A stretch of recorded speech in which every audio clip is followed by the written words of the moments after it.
Welcome to another episode of the Reboot Chronicles, a no-holds-barred forum with global leaders, authors, entrepreneurs, and CEOs about how organizations stay focused on growth and innovation in unprecedented times. I'm your host, Dean Tobias, coming to you live from Reviv's North American headquarters in Chicago, and we would like to thank you for joining us from around the globe today. I'd like to welcome Chase Polan, who's the founder of KYPRIS, a luxury organic skincare indie brand here in the U.S. As many of you know, skincare is one of the fastest growing segments in beauty now, supported by greater demand for formulations and growing interest in self-care and other things. According to the Reviv Health, Beauty, and Wellness Index, skincare issues have been reignited in 2020 with specific searches and shopping behaviors going way up. So some of the categories that are monitored there have gone up anywhere from 200 to 400% on skincare, not so much on cosmetics as we've reported. So with demand growing so fast, indie brands, with their ability to be very nimble and react swiftly to current customer demands, are doing real well. We've had some of them on the program, and we'd like to welcome you, Chase. And wonder if you could just start out, maybe tell us a little bit of the story behind KYPRIS. Specifically, would love to know, how it went, what types of things you struggled with and overcame, because you're pretty far along in your journey now. Dean, thank you so much for having me. I'll tell you, it doesn't feel like we're pretty far along in our journey now. Maybe time-wise. That was a compliment. When did you start? No, thank you. I feel like there's so much to do. There's so much I want to do. There's so much I want to create. So, yeah, and I definitely feel like we do have a foothold, thank God. But we're still, as you said, relatively small. I mean, compared to an Estee Lauder, my goodness. Well, they've had many decades ahead of you. So. Yes, they definitely have time. You'll catch up. So I would say that one of the biggest leaps I had to take early on was, I don't really love the idea of making product in a kitchen and then selling it. That's not kind of how I think of skincare. The specific sort of challenge or opportunity, I should say, that I saw in the market was that, natural skincare was very craft and very almost kitchen cosmetic-y. And then on the other side, there was, all these great pharmaceutical, skinceuticals type brands, cosmeceutical type brands that maybe didn't have an ingredient profile or list that I was comfortable with. And so I really wanted to make something that was going to be really elegant, but also really efficacious. And so you need a lab for that. It's not even just, manufacturing at scale that you need a lab for. Like, they have equipment and machines, like there's a physical chemistry element to creating those types of products that you need technology for. And so figuring out how to go from, working with a contract lab to actually scaling was that was definitely interesting, because you have to get all the ingredients and you have to code all the ingredients. And then hopefully somebody there is smart and says, well, what if they don't have what you need? Are you just not going to make the product? And then you have to find secondary and tertiary sources that you're comfortable with, or you just don't make the product if they're short. So, oh my goodness, we've run into all kinds of fun hiccups. I would say the biggest one that I would love to draw attention to is the impacts of climate change and how that affects a supply chain that is largely, farmed or wild harvested. So we went through something just a few years ago where we spent a lot of time vetting a neroli operation. It's an organic neroli farm in Morocco. And it's one of those ingredients that we don't have a secondary source for, because what they do is so special. They have really great land stewardship. They have really great labor management standards. Sure. And that's really important. So sustainability needs to be both ecological and social. So, they had 2 years of bad crops. I mean, just really bad harvest. And so the price of it doubled, but we were also really committed to them. So what I'm grateful for is, we have a brand that our patrons are like, yes, buy the right ingredient, if you have to raise the price, but do the right thing and really stand by the suppliers. So that's what we were able to do. But it really changed how we looked at pricing our products. So, some companies might, factor in shrinkage or damage or losses, but now we factor in climate events. Yep. And you're a luxury brand, so you've got probably got some little extra room in the margin there to play with, whereas others, it might be razor thin. Well, maybe not in this market, but like in the food sector, they're running into the same problems with sourcing. Let's jump into that. There's just dozens of brands that have jumped on the bandwagon, quite frankly, and they're claiming that their products are non-toxic or they're chemical free or they're all different types of positioning. The stuff that's on the packaging sometimes surprises me, really, but also it's like the market. It seems like it's been challenged by there's just a lack of clarity. It's just one of the noisiest markets out there I've found, both in the store, on the packaging, advertising. Way too many. Way too many people, kind of constituents, claiming the clean beauty brand, if you will, or space. And if you look at a couple companies like Credo, Credo's got, I think we just had them on the program. I can't remember how many thousands of chemicals that they actually, it was at least 1,000 that they had on their dirty list that they just say, these are like, should be banned. We're not using them. And I know a lot of the mass markets use them. Biossance, I think, has 2,000 ingredients. And they call it their compromise list. So how do you kind of bust through the noise, really, was the questions. Then we can kind of get into, what's actually in it, because it's overwhelming. It's just, I don't know how people actually have time to even read these packaging. Yeah. Claims. So for me, as a brand, I approach this as a matter of trust.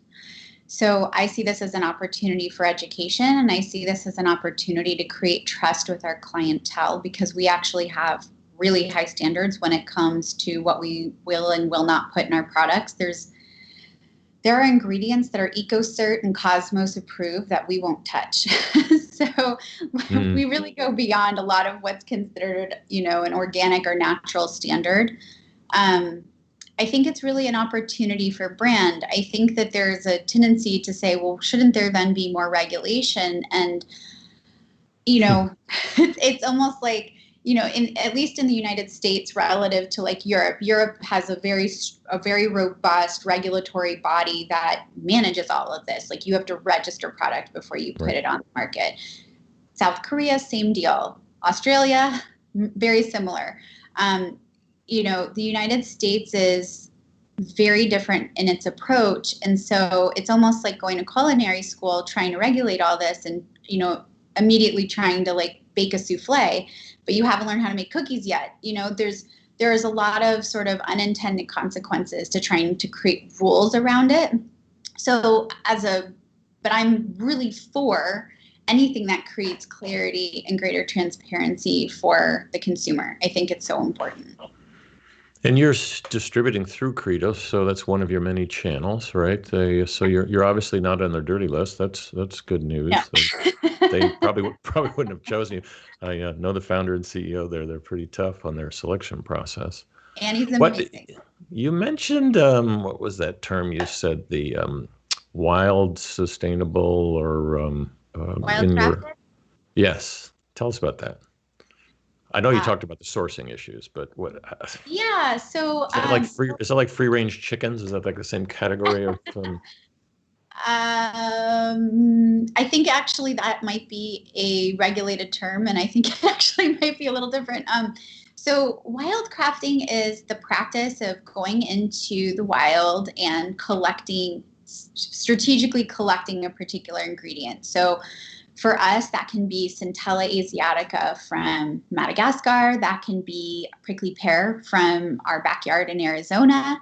In the case of the prickly pear, we get this from an actual like organic certified swath of land. So it's actually bizarrely both organic certified and wildcrafted. It comes from a ranch technically. But the Centella asiatica, for example, in Madagascar is more wild it is coming from a forest. And that specific ingredient is so interesting to me because they have tried, organically growing it even like cultivating it in the wild, and it doesn't develop this group of constituents at a concentration that are cosmetically beneficial. So you have to only wildcraft it if you want the cosmetic benefit.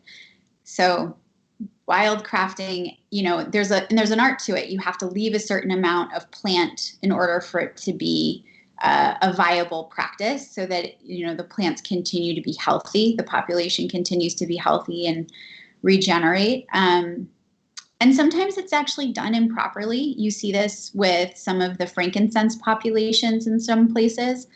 You see this with sandalwood as well. So wildcrafting can be a really beautiful practice, but it also comes with some risk because it's harder to manage. Right. So it's kind of, you can go into the forest type of thing with like a guide, or you can, I want to go to the Prickly Pear Ranch. That sounds like a fun afternoon. That could be something. Oh my God. So that's like farm-raised salmon, really. That's what they're actually mass producing. It's just organic and pure. No, actually, I called the Farm Bureau in Arizona when I was looking for prickly pear. I had an incident actually when I was going to meet my mother-in-law right after I'd gotten married, and I pulled into a parking lot, and at the time I was buying prickly pear from Morocco, I think, and a cactus just fell on my car, I was so new to Arizona. I was like, well, maybe this is just a thing, but is that prickly pear? And so I called the Farm Bureau, and I said, do you know anyone growing prickly pear? And the person who answered kind of laughed at me, and they're like, no, but I think I know someone you can talk to. And so I got a couple of names and numbers to call, and then from that, I ended up connecting with this one group that was paying people to remove the seed of the prickly pear because they were collecting the pears for juice and dye and cattle fodder. But the seed, it's so prolific that like they have to actually pay to remove it. So they had been stashing it in like a storehouse somewhere and then like paying people to come remove it. And when I said to them, like, can I buy it? They're like, why? And I explained myself, and it became this many-year project to figure out how to crush prickly pear, and make that oil. But I have to disabuse you of this like fun time because it's harvested in the middle of summer. It's 110 degrees. The folks who go out, it's like 3 generations of the same groups of families that go out and harvest. They're wearing steel-toed boots, soccer shin guards, butcher aprons, and they're literally massive hats, and they're collecting it with salad tongs and putting into the sack. So if a pear falls on the desert floor, it's no good because E. coli proliferates on the floor.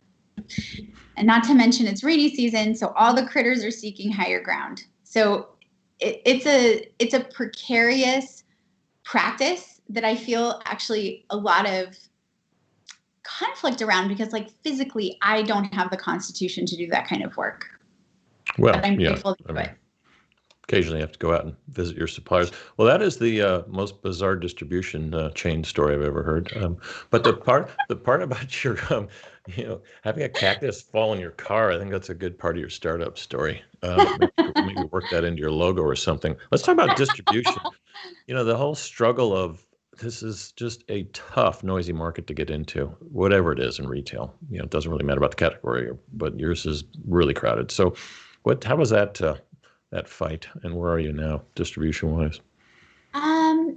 So as far as the noise goes, I think we're very fortunate because the magazine editors, the influencers, the buyers at the stores, like they know quality. I think they know quality from not quality. So I'm grateful for that because that definitely helps. I definitely think that we can be, quote, louder. We can definitely be clear about telling our stories, plural, and, sharing about the brand. It's, admittedly, it's not our strong suit yet. It's a place that we're growing. It's an opportunity for us. And as far as distribution goes, forgive me, I don't have the exact count, but we are in the United States. We're also in Canada, but we're also distributed in about 15 other markets globally and counting. So, there's definitely a desire for quality products and quality, I wonder with some of these companies that are popping up out of nowhere, like maybe some of them are buying bulk product and tweaking it a little and then filling it. I have no idea. I kind of have to keep my eyes on my own paper and like run through the wall in front of me. Sorry to mix metaphors there, but that's all right. I mean, beauty is a jungle. So where have you ended up? So you're in Credo, you're in some of their stores, Nordstrom's. Who else? Where else can we get this stuff? Market, Net-a-Porter, Canyon Ranch, some Four Seasons properties. I'm so embarrassed. I'm blanking right now. We have a lot of small spas, estheticians. That's a normal channel for the high end products. That's good. Yeah. And what are your thoughts in terms of international and China? Massive market there. We will not be entering China until they change their animal testing laws. There you go. We sell to Hong Kong, but that is just a no-go. I mean, customers in China know how to get our products if they want our products, but we will never be animal testing.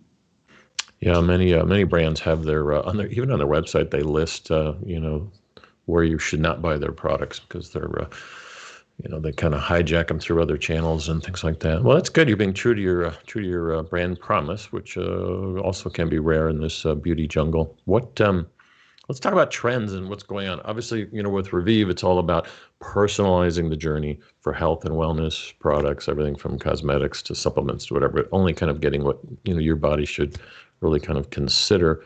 What are you seeing trend-wise? So we've touched obviously on clean, sustainable. Mm-hmm. What else do you like out there over the next few years? I feel like I feel like I speak for a lot of us, but I feel like we have shown some next level resilience this past year, arguably few years. Yep. I really feel like we're all ready for some next level R&R, whether that's safely going to the spa or taking care of ourselves at home. I think that we're really starting to connect to why taking care of ourselves is so important. And from a scientific perspective, this is actually very core to our company, to my company and brand. And what we do is, when you take care of yourself physically, you are communicating with your subconscious. And this isn't some woo-woo thing. This comes from a former National Institute of Health researcher. You see this in Candace Pert's work as well as Esther Sternberg's work, where your body is a reflection of the subconscious mind. And when you take care of yourself, you're communicating with yourself on a different level that you matter. And this in the zeitgeist right now, Black Lives Matter, mattering is a conversation that's very front and center. And what does it mean to matter? And, whether you are a person of color or not, it really doesn't matter, pun not intended. We need to show up with a filled cup. We have a lot of challenges to greet. So that's definitely one of them. So taking care of yourself is critical. But by the way, I don't mind. Not in like a gimmicky way. I think to your point, would you call it not in a woo-woo way? I'm okay with woo. I think some of it I'll take a little meaningful. Bit of that. I do, but I think that I think there's a lot of really dangerous ideas that have kind of been perverted in that space, like whether it's like how the New Age movement has been, co-opted by this nightmarish QAnon thing, or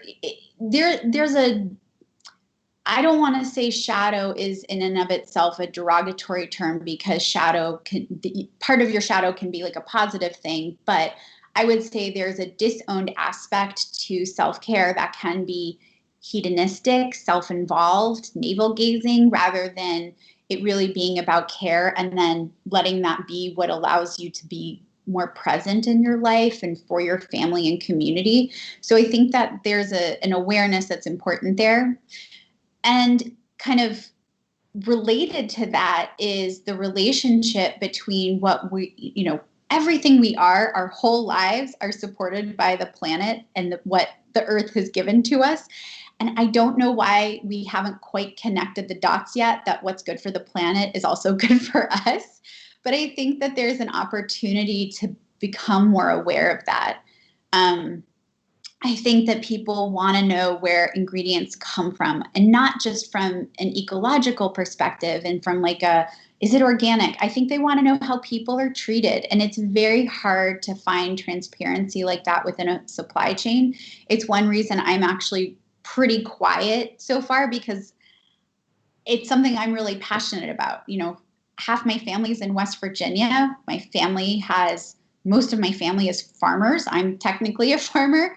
And it is really hard work. And you want to know that the people who are part of your supply chain are paid fairly, cared for to the extent that's possible. And the heartbreak of it for me is that I don't know what's going on everywhere. I guarantee you there is something happening in my supply chain that if I knew about it would kill me, and we'd immediately change. But it's important that we kind of, to me, that we stay awake and stay aware and open. And I think that's another trend. Especially as the management team, of course. But do you think enough consumers care about that to the depth and breadth that you just described? That was pretty intense. I think it's my job to care for them, and I think that's part of our leadership. Oh, that's good. Yeah, I get that. And then how does that? So when you look at the next generation of products or services or whatever that you might invent, how do you approach growth and innovation? I mean, I know you're probably exhausted just doing what you've done so far. No, I love it. Keeping everything going, but you seem like you got about 10 other projects going on. And I do, and they're all sitting right there. I love product development so much, probably too much. I probably need to be a little more in love with marketing, if I'm being blunt. But, I mean, those are the two most important things at your stage, obviously. Yeah. So we have 7 core pillars that really guide the way for the brand. The one that comes to mind is beauty from beauty. And so we think of beauty a little bit differently than I think that the masses do. Mm-hmm. For us, beauty is an experience, and in beauty, there is no harm. So if there's harm involved, whether that's a person, a place, or a thing, it's not beauty. Even if it looks pretty, not beauty. So we use that as a guiding principle, and in that have really welcomed a lot of innovation. I see our job as really wetting this space of raw, sustainably sourced botanicals that have an ethical supply chain and as much transparency as I can get with green biotechnology. When you talk about clean beauty to me, or when you talk about sustainable or regenerative beauty to me, what I hear is a challenge to implement technology that already exists and do it better. So that's what's next. Right. It will continuing. It's continuing. So tech is a part of your brand huge. Promise, part of your platform. How so? Oh my gosh. Tech is, well, I'm going to focus on the products, and I know that you mostly. Yeah, that's fine. We don't have to geek out on tech, okay. But just Okay. an example might be helpful. Yeah. So our beauty elixirs are a great example. This is one of our first products that we launched. We have a product called 1000 Roses. It's the Beauty Elixir 1. It's the first of the 3. Nice name. I like that. Thank you. Well, do you actually get rose oil? How does that work? Do you crush all these roses, or it seems so sad? Well, no, don't be sad about it. Actually, I'll tell you a story about that. So our roses come from a woman-owned farm in Bulgaria. You have to remember that communism fell in Bulgaria, and I think it was 1991. And, now they're a capitalist society. So this family held on to the rose farm that they were working through the fall of communism. And I'm sure there's Beautiful. ancillary ways of looking at that. But I'm going to call this a success for her because she's a woman. She's a female farmer. Okay. Those roses are grown biodynamically. She has done work with the UN, which I know is a complicated entity at times, but she's done work with the UN to help replant Afghani poppy fields with roses because, opium's not exactly a welcome commodity on the global market, but roses are. Right. And even though it wasn't a successful effort, I think they planted an important seed. And I think that in and of itself is important. Someone will remember that, that was an important effort. And to me, the way that these roses are harvested is it's a seasonal thing. They start harvesting in the spring. They're done before summer solstice typically. And roses are the largest export for Bulgaria. The second largest export is weapons. Me, I'm all on Team Roses. The third is textiles. Trying to stay away from a Guns N' Roses joke there, but that'd be a good band. No, I think it's very welcome. So there's that. And I think it's hard. What I've had to learn is you can't take your Western United States, this is the economy here mindset and apply that to other places. Different places work differently. And you can say there's things to learn and there's things that are better and there's things that you maybe prefer not be the case. But it's like buying grapes from the Loire Valley, it's right. That's what they do. That's their prize. So there's that piece. In the same product though, we also have a bioidentical antioxidant complex, which features a molecularly identical CoQ10. And the CoQ10 that's in this formula is made using a broken cell yeast technology that was developed, my understanding, at MIT and commercialized by a Japanese company in Japan and Texas. Now you could make CoQ10 from salmon or even tobacco, right, but it's not going to be pure. It's not going to be shelf stable. It's not going to be molecularly identical to what's in your body. Whereas with this process, it's yeast in an oxygen-free environment. It's as close as you can get to 100% pure, metabolite. It is shelf stable, and cosmetically, it diminishes. It's part of the moisturization factor in the formula that diminishes the appearance of sun overexposure, old and new. So it's very, very potent. And so to me, this is a great success of how technology is yielding this active that, otherwise might not be stable, otherwise might be too materially intense to actually create and put in a formula. Who wants salmon in their skincare? I don't. Yes, salmon flavor. I'm sure some guys would like it.